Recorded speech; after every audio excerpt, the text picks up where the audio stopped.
সম্পর্ক গড়তে কখনো রক্তের সম্পর্ক হতে হয় না। অন্য বংশ, অন্য গোষ্ঠী, অন্য বাড়িরও কেউ সুন্দর সম্পর্কের একদম ঘনিষ্ঠ আপনজন হয়ে উঠতে পারে।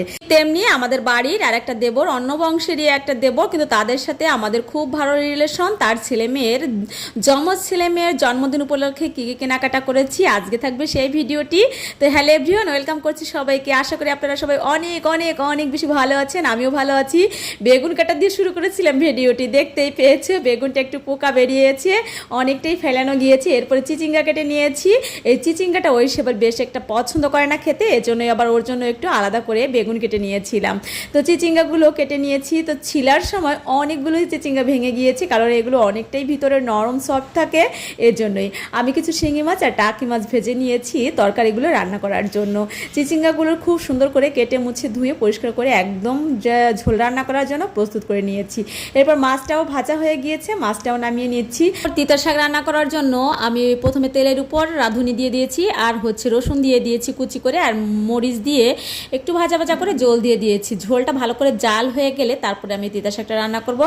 আপনারা কি এইভাবে তিতা শাক রান্না করে থাকেন অবশ্যই কমেন্টে জানাবেন। আর এইদিকে চিচিঙ্গাগুলো অল্প একটু হয়ে যাবে, 1 কেজি চিচিঙ্গা ছিল, সেজন্য আমি আবার কিছু আলু সিদ্ধ করে রেখেছি, সেগুলোকে আবার ভেজে একসাথে চিচিঙ্গা দিয়ে ঢাকনা দিয়ে ঢেকে দিয়েছি। দেখতে পেয়েছে ঝোলটা জাল হয়ে যাওয়ার পরে আমি আবার তিতা শাকগুলো দিয়ে দিয়েছি। এই তিতা শাকটা ঝোলের উপর রান্না হলে সব থেকে বেশি টেস্ট হয় আমার কাছে মনে হয়। আর এদিকে চিচিঙ্গায় আমি একটু জল ব্যবহার করে নিই, ঢাকনা দিয়ে ঢেকে আলতো আছে ভালো করে রান্না করে নিয়েছি। রান্না তো শেষ, খাওয়াও শেষ। তারপরে চলে গিয়েছিলাম এফএনএফ গিফট শপে।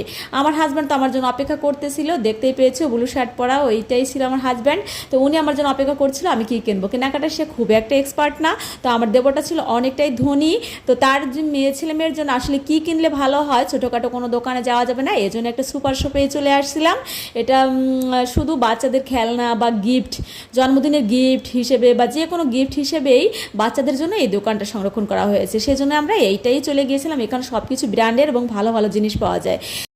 সবসময় টাকার চিন্তা করা যাবে না, টাকার চিন্তা বাদ দিয়েই এই ভালো দোকানটাই এসেছিলাম। তো এখান থেকে আমরা অনেক চিন্তা চেতনা করতেছিলাম কি গিফট নিলে ভালো হয়, কি গিফট নিলে ভালো হয়। আসলে বাচ্চাদের গিফট তো না, 1 বছর মাত্র বয়স, এবং একটা ছেলে এবং একটা মেয়ে। তো সেজন্যই আমরা আবার অনেক বিবেচনা করে ফাইনালি সিদ্ধান্ত নিয়েছি যে এখান থেকে একটা সফটওয়্যার নিব আর একটা বারবি ডল নিব।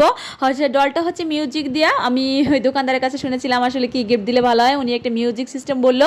সেই মিউজিক সিস্টেমের ডলটাই ওই কর্নার থেকে খুঁজে বের করেছিলাম। এই তো সেই কর্নার এটা সেট করে দিচ্ছে। তো এটা আসলে সেট করলে খুলতে কষ্ট হয়, তবু ওনাকে জোর করেই সেট করাচ্ছিলাম, আবার খুলেও প্যাকিং করে দিয়েছিল।